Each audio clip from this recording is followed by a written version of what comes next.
Primeiro, quero agradecer, viu, deputado, de estar aqui. Segundo ele aqui, o pai Rovai já estava prevendo a vitória aqui. Não sei se você escutou aí o editorial, né?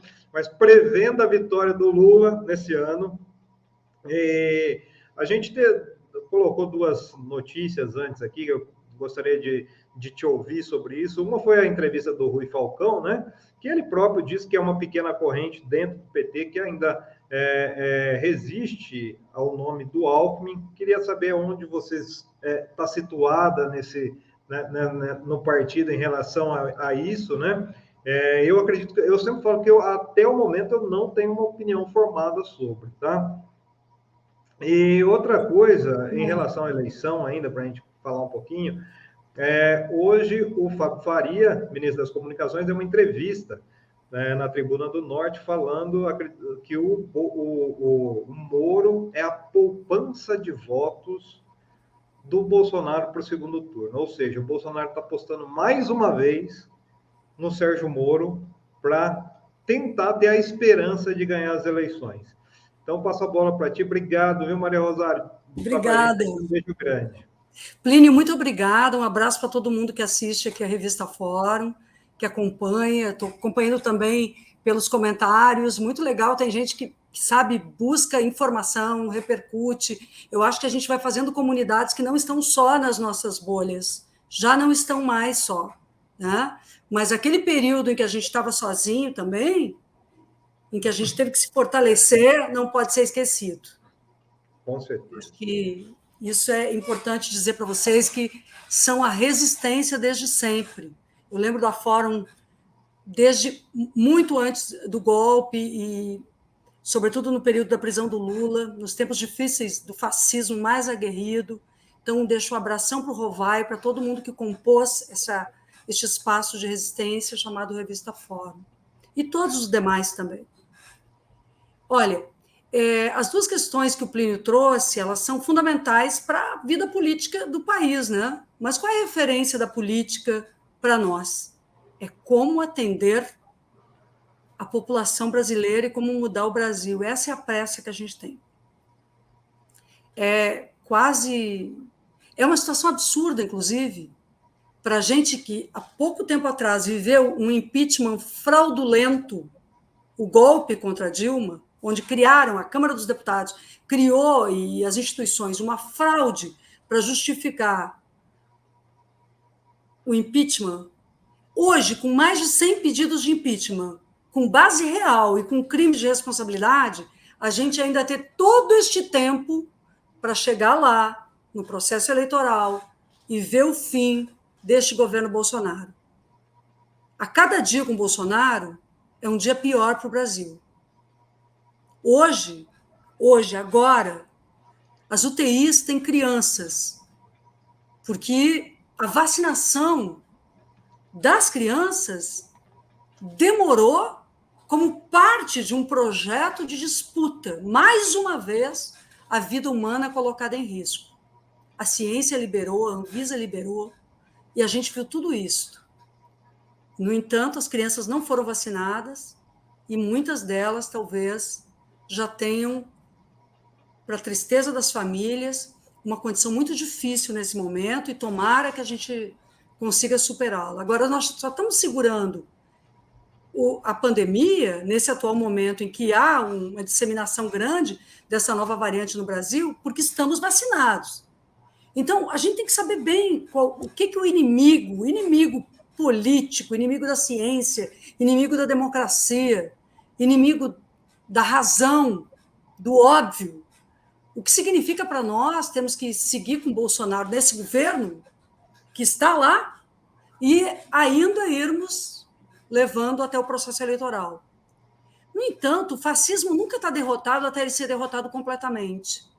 Talvez a gente tenha até pensado que a democracia brasileira tinha conseguido derrubar o fascismo como um todo no Brasil, mas a gente não tinha conseguido não, Plínio, porque ele estava num mundo subterrâneo, ele estava num armário repleto de perversidades, e quando abriu aquele espaço, que foi aberto, aliás, pelo Moro e pela Lava Jato, quando abriu aquele espaço, eles vieram com tudo e chegaram ao poder, ao governo do Brasil e levaram aí o binômio do neoliberalismo mais arraigado, as privatizações, a destruição do Estado, as reformas trabalhistas, previdenciárias, a emenda constitucional 95, o conjunto de maldades que levou o Brasil à fome e à doença, e do outro lado, o fascismo, do ódio, tudo isso que a gente está vivendo. Então, eu creio que agora, quando o Rovai fala da vitória do Lula, sim, nós temos toda a possibilidade de vencer as eleições para a presidência da República, de vencer nos estados, de colocar uma bancada grande, bancadas grandes de esquerda, e, ao mesmo tempo, isso não está decidido ainda. Queria dizer isso para vocês aqui. Porque também não dá para pensar que está tudo definido, que nós já ganhamos, colocar, sabe, aquele salto alto, aquela visão de que já está decidido, basta o tempo. Eu sou totalmente contrária a essa dimensão. A gente vai ter que trabalhar muito para desfazer cada fake news, cada mentira, cada sujeira que for colocada no processo eleitoral. Não tem eleição ganha. Porque quando a gente disputa com quem não está no plano da democracia, nós temos que estar muito espertos todo o tempo. Tem setores das Forças Armadas que ganharam muito, o orçamento militar no Brasil é absurdo. Tem setores grudados ali no bolsonarismo. Há dentro das instituições, o próprio Centrão e o presidente da Câmara, Arthur Lira, trabalha nesse orçamento paralelo para eleger uma bancada monstra. E aí, o que é uma bancada monstra? Vou dizer para vocês, é grande, mas também segue a linha de servir ao mercado. Então, eu quero alertar aqui, através da revista Fórum, que nós estamos disputando o processo eleitoral, mas que o fascismo está disputando atrapalhar os processos democráticos, mais uma vez, como fez com o Moro, em período anterior, aliado aos setores dominantes, para tentar impedir uma vitória do Lula e do povo brasileiro. Nós vamos ter que ter muita inteligência política, unidade e trabalho para impedir o fascismo nos próximos meses e chegar à presidência da República. Não tem adversário fácil para quem leva o programa que nós levamos. Nós vamos ter que enfrentar e saber que os nossos adversários são perversos e não estão no campo da democracia. Ô, Rosário, em relação a isso, inclusive, eu vi com uma grata surpresa esse fim de semana duas notícias aqui que eu achei extremamente relevantes, né? Uma é que essa estruturação de 5 mil núcleos de apoio à candidatura, que vai ser discutida agora, né, no dia 31, dia 1º, a candidatura do Lula, e que, segundo Paulo Okamoto, serão, caso o Lula venha realmente vencer a eleição, caso as previsões do pai Rovai se confirmem aí, serão uma base de sustentação para levar o debate político a todos os rincões do Brasil. Para mim, isso é uma ótima surpresa. Aliás, como você disse, multipartidário, né? Não vão ser núcleos do PT, mas sim núcleos de apoio à candidatura, que depois se tornarão de apoio ao governo. E outra questão que eu acho muito importante foi a abertura aí de um programa no canal do próprio presidente Lula para falar diretamente com o público evangélico, que a gente vê nas pesquisas que é o público mais suscetível justamente a essas fake news, a esse discurso falso moralista que existe dentro desse plano fascista de poder. Então, eu vi isso de uma forma muito bacana. E eu queria saber contigo como é que isso vai refletir, principalmente nessa questão do Congresso. A gente hoje tem um Congresso extremamente conservador, extremamente vendável, que é o que a gente viu, né? Negociável. E como é que na eleição do Lula para presidente, isso pode servir para pressão ao Congresso? E eu vou insistir mais uma vez aqui, na questão do Rui Falcão. o Alckmin agrega alguma coisa, na sua opinião, à candidatura do Lula? Bem, começando pelos comitês. Olha que legal, Plínio. O PT tomou a decisão. Nossa, daqui a alguns dias, no aniversário do PT, dia 10 de fevereiro, o presidente Lula, nosso ex-presidente, futuro presidente Lula, a Gleisi, nossa presidenta do PT, a Sônia, nossa, a direção nacional vai lançar um desafio ao partido conectado à sociedade, aos movimentos sociais, da criação de 5.000 comitês da luta popular. Esse comitê ainda não tem nome, a gente está decidindo. Ele não é um comitê eleitoral, fique claro, porque nós ainda não estamos, como disse aqui uma das pessoas que está acompanhando, nós ainda não estamos no período eleitoral, então é um comitê de luta. Esse comitê de luta do povo para a mudança, sim, ele é a base pela qual nós vamos produzir. Vamos estar estruturando um comitê Lula, mas ainda assim será um comitê Lula e um comitê popular. Estes comitês, eu sou secretária nacional de Formação e Educação Política do PT. Então, a formação e a educação política estão participando. O nosso objetivo é um partido mais organizado, um partido forte nas bases, com núcleos. Nós criamos uma jornada Nova Primavera. Vamos estar repetindo essa jornada Primavera, que já aconteceu o ano passado, neste ano, trabalhando assim, Plínio, formas de retomada da organização do PT nos territórios. Mas o comitê não é só para o PT, é da conexão do PT com estes territórios, com a favela, com a vila popular, com o bairro, com as escolas, com as profissões.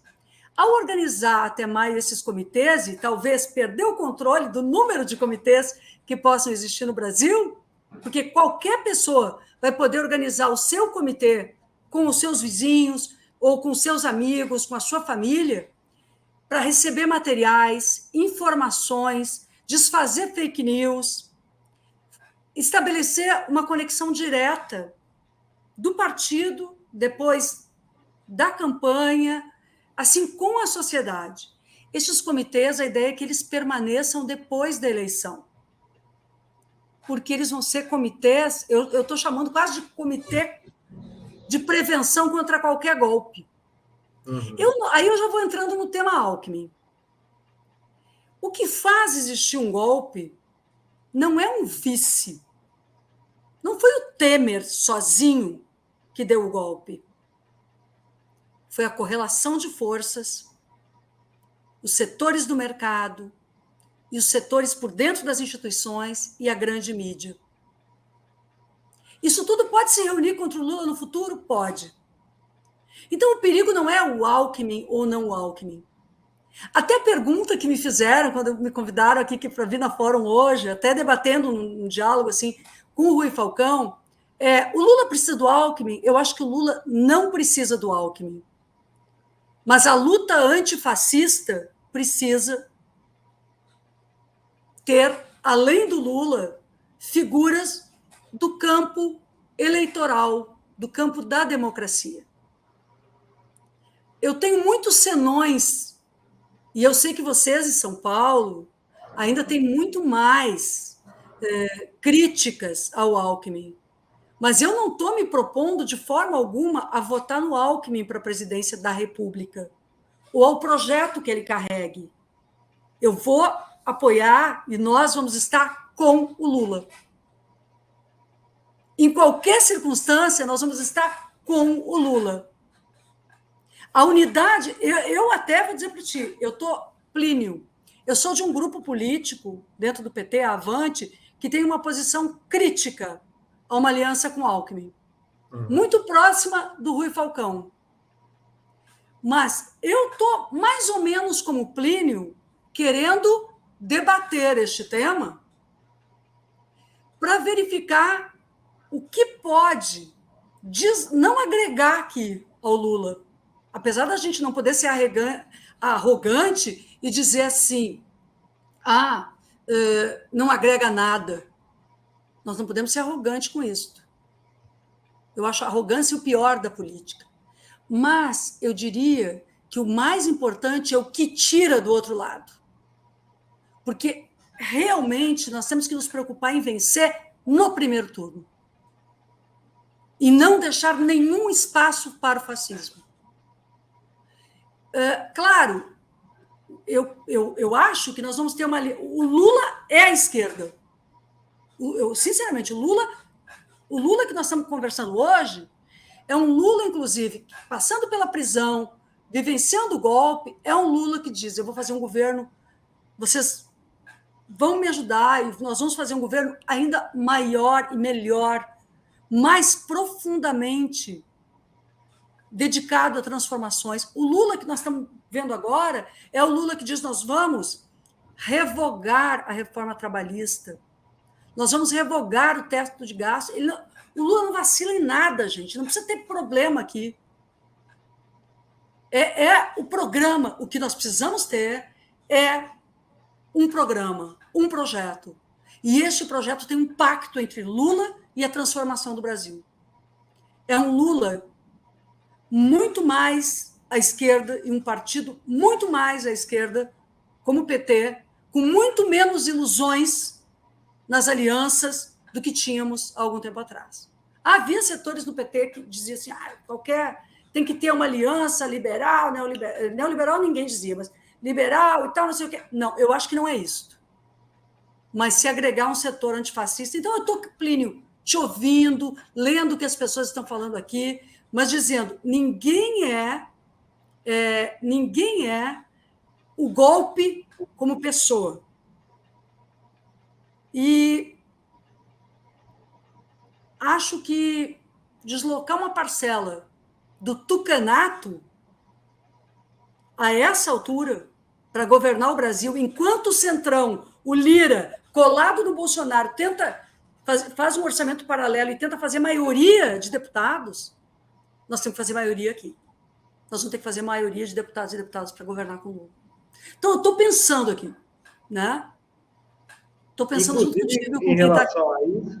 Em relação a isso, né, deputada, a gente tem visto muito, foi só o Lula sinalizar a questão de rever a reforma trabalhista, né, baseado na experiência que a Espanha teve com Pedro Sánchez, que principalmente os representantes do sistema financeiro na mídia liberal entraram em polvorosa, né? Já começaram a falar, hoje tem até um banqueiro falando que propondo para o Lula se afastar da Glaze, do Mercadante, porque daí os bancos apoiam. Então, a gente tem visto isso. Mas, mais do que isso, eu sempre falo aqui que, além de enfrentar aquilo que a gente já enfrentava, nós do campo progressista, que é esse discurso neoliberal na mídia, a gente tem uma máquina também de fake news e de ódio que está sendo colocada a serviço, que você conhece muito bem, né, deputado? Muito bem. E esse fim de semana, inclusive, o Ciro Nogueira, agora há pouco, o diretor daquele filme Não Olhe para Cima, acabou explicando para o Ciro Nogueira que, na verdade, o filme diz em relação ao Bolsonaro. O Bolsonaro que não vai pedir para as pessoas olharem para cima, porque o Ciro Nogueira fez um artigo publicado no jornal o Globo, que usa, inclusive, uma interpretação própria dele ali, do filme, para falar que é a questão econômica. E ali ele elenca uma série de mentiras, por exemplo, em relação ao próprio teto de gastos, que não foi respeitado, mas diz que vai ser, fala em relação à reforma trabalhista. E daí, a grande questão é essa, esses comitês, essa estratégia que está sendo criada, ainda mais a senhora que trabalha com a educação política, a ideia é que chegue esse tipo de informação até para elucidar essas questões, porque a gente vê que vai ser muita mentira e principalmente de uma forma muito odienta que isso vai ser, até mesmo porque o Lula personifica tudo isso que essas pessoas querem, que lutam contra, né? Que é o pobre, o nordestino, né? Aquele que saiu lá do pau de arara para se tornar presidente. Como é que isso vai estar sendo trabalhado dentro do partido, nessa estrutura que está sendo montada? Olha, essa estrutura, sendo uma estrutura popular, a gente quer trabalhar a partir da realidade das pessoas, os motivos pelos quais é possível transformar o Brasil, não apenas recuperando aquilo que a gente fez no ambiente econômico, que é reconstruindo os passos rumo a um mercado interno, a um papel para a Petrobras, para as estatais, as estruturas econômicas deste país se voltando a um projeto de desenvolvimento nacional que nós iniciamos a realizar com o governo Lula, seguimos no governo Dilma até que ele foi inviabilizado, superando a fome ao mesmo tempo que trazendo desenvolvimento. O Brasil está sendo todo retalhado. Não há uma só área, um só segmento que tenha mantido políticas em pé no governo Bolsonaro. Vocês sabem do que eu estou falando. Uhum. Do ataque ao SUS, do ataque à Anvisa, os órgãos reguladores, o meio ambiente, a previdência, a educação, o desmonte de determinadas áreas é algo gravíssimo. Nós vamos pegar um país todo desmontado.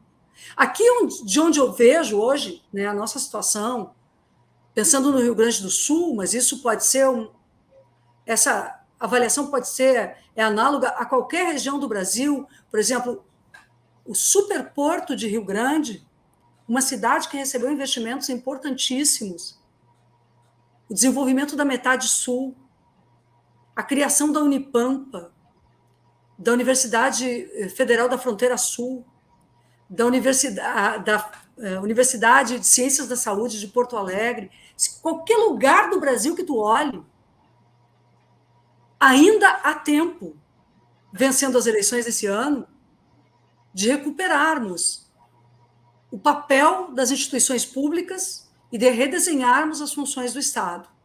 Mas nós não conseguiremos, nós faremos isso melhor, de forma mais rápida, se o Lula governar o Brasil com governadores eleitos, também dentro do seu projeto, e com uma Câmara dos Deputados e um Senado Federal alinhado a um projeto de desenvolvimento nacional, nós faremos de uma forma. E nós teremos muito mais dificuldades se não for assim. Então, por exemplo, a campanha do Haddad, em São Paulo, a campanha do Edgar Preto, aqui no Rio Grande do Sul, para citar dois estados que eu creio que estão muito conectados, a renovação do nosso projeto na Bahia, né? As vitórias. Agora em Pernambuco, né, deputada? Pernambuco, exatamente, Humberto. A gente está numa condição hoje, não só referindo aos do PT, mas os demais dos setores populares que terão como candidatos, mas eu já dou como certo a candidatura do Haddad em São Paulo, a candidatura do Edgar Preto aqui no Rio Grande do Sul. Eu quero, e do Humberto, eu acho que isso tudo vai fazer uma diferença grande. O debate com Alckmin entra meio que nessa relação. Eu não tenho informações sobre isso, mas na minha análise entra aqui um diálogo com a eleição do Haddad para São Paulo. Essa pode ser um diferencial. Então, eu realmente acredito, não estou nem te respondendo, mas queria produzir essa reflexão com o pessoal. Também não quero parecer que estou defendendo. Eu estou tentando compreender esta movimentação, que é muito mais em torno do diálogo com o presidente Lula do que do partido hoje. Como eu disse para vocês, o partido está voltado a estes comitês, porque nós compreendemos que o que precisa ser feito, Plínio, num novo período eleitoral, um novo período de vitória do nosso campo político com o presidente Lula, nós temos que fazer, aí sim, uma profunda transição democrática, a transição que o Brasil não viveu. Nós saímos da ditadura sem fazer justiça de transição e ficamos com essa ditadura incrustada na política brasileira, que veio a parir um sujeito como este, que está lá na presidência da República. O Paul Vanucci diz uma frase que eu vou repetir aqui, que não é nem os ditadores daquele período, os militares daquele período que estão no poder hoje. É o doicode. É os caras que defendiam a tortura, os que torturavam, que chegaram ao poder. E é no plano econômico, no plano social, um bando, é uma quadrilha. É uma quadrilha na presidência da República, que é exatamente aqueles mais desqualificados que estavam servindo à tortura. Enquanto alguns, né, não se envolviam diretamente, mas sabiam que a tortura acontecia. Todos são responsáveis. Mas é a turma da operação da tortura e da morte de brasileiros e brasileiras que está no poder. Então, eu creio que, para voltarmos, nós não podemos ter ilusões. Por isso, estes comitês, e nós não queremos ficar em 5 mil, nós temos que perder realmente o número. No Brasil, eu quero convidar todo mundo que está nos assistindo a fazer um contato com o PT, a procurar o PT neste momento, né, as sedes do PT, a perguntar como é que eu faço um comitê dos meus vizinhos do prédio. Eu moro num prédio com 100 apartamentos, sei lá o quê, então eu quero organizar. Claro, vai ter lá a turma dos outros, né? Mas nós nem vamos focar nos bolsonaristas mais absurdos, nos fundamentalistas. Nós temos que focar naquele pessoal que votou, que está em dúvida, que sabe, que está vindo para o juízo perfeito agora neste momento. E isto é a maior vacina política que nós podemos ter a qualquer golpismo. Com certeza. Eu vou aproveitar a transição aqui, já vou chamar aqui na live também, que tem um assunto que eu quero que a Rosário converse com a gente também. Vou chamar aqui o professor Denis de Oliveira e também o Fabiano Silva, do Grupo Prerrogativas, para a gente fazer uma transição. Primeiro, obrigado, viu, professor, está com a gente, professor Denis de Oliveira. Fabiano também, pode ser o Fabiano também, viu, Guilherme? E a gente teve, assim, para a gente ver o nível do debate que vai ser feito, do debate não, né? Da estrutura que está se criando de ódio. A gente teve um artigo ontem, né? Que foi publicado na Folha de São Paulo, do Antônio Risério, que ele constrói, ele pinça um monte de casinhos para falar do tal racismo reverso, que o professor Denis vai explicar bem para a gente essa ilusão aqui. E ele atribui, viu, Rosário, em determinado ponto do artigo, que isso nasce dentro dos movimentos de esquerda, do campo progressista. É um absurdo isso, né? Que a gente está vivendo, esse tipo de ilação, né? E na Folha de São Paulo. Só vou passar a bola para ti, daí a gente já faz a transição, já ouve o Fabiano e o Denis de Oliveira também. Pode ser? Para encerrar a sua participação. O Denis e o Fabiano, agora eu vou ficar na escuta, porque é tudo de bom poder ouvir esses dois. Bom, vamos lá, só agradecer, viu, Rosário? Eu queria só te ouvir em relação a isso. Você viu o artigo? Sobre o racismo reverso? Isso. Na Folha, né? Eu vou dizer para ti o seguinte: não existe racismo reverso. Existe racismo. E o racismo a cara do racismo no Brasil, ela é negra, no sentido assim, as vítimas do racismo no Brasil são negras. É um absurdo, é um desrespeito. Eu acabei de falar que nós não tivemos justiça de transição quando saímos da ditadura. Nós nunca vivenciamos nenhum processo que o Estado brasileiro tenha realmente demonstrado qualquer arrependimento sobre as perversidades que praticou, sobre a violência institucionalizada que praticou. Muitas vezes eu me perguntei sobre a Câmara dos Deputados, que é parte do Estado, eu participo dessa instituição sendo parlamentar. E eu olho para a Câmara dos Deputados e olho, pesquiso e analiso os discursos que foram feitos ali dentro por mais de 70 anos para manter a escravidão institucionalizada. Nós ficamos entre 1822, né, entre a Constituição, a primeira Constituição brasileira, e a chamada Lei Áurea, que não aboliu a escravidão de fato, né, mas que formalmente significou uma abolição formal,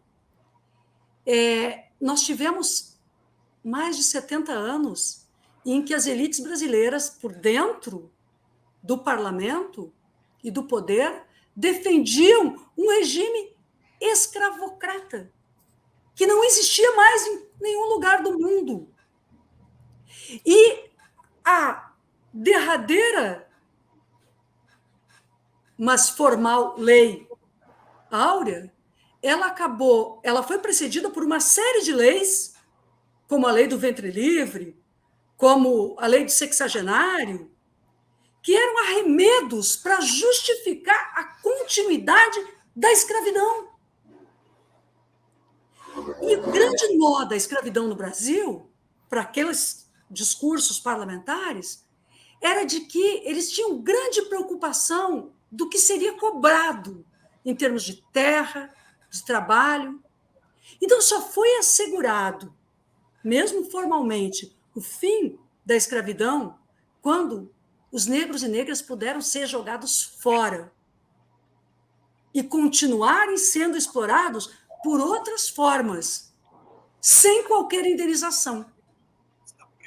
E aí, alguém vem escrever sobre racismo reverso sem que a gente tenha feito quase nada. Por que eu estou dizendo quase? Porque a única coisa real que se fez no Brasil foram as cotas para as universidades. Na minha opinião, me desculpa, Denis e Fabiano, se tiverem outra opinião, mas, na minha opinião, a única coisa concreta que se fez para criar um patamar de igualdade e que não conseguiu criar no porte que este Brasil precisa foi o acesso à universidade, bombardeado de todas as formas. E 100 anos depois, enfim. Então, eu fico indignada com um texto como esse, principalmente de como ele é divulgado, como ele é popularizado, como essas ideias são rapidamente repetidas, porque elas vão, na verdade, justificando os bolsonaristas. Elas vão justificando o que está aí. E dizendo, tem um medo dos negros, tem um medo da igualdade, tem um medo porque eles agora eles vão oprimir. Não, gente. Tenhamos inteligência política para ver o que está por trás de uma matéria como essa. Justamente. Rosário, obrigado, viu? Beijo grande. Obrigada, beijo, tudo de bom.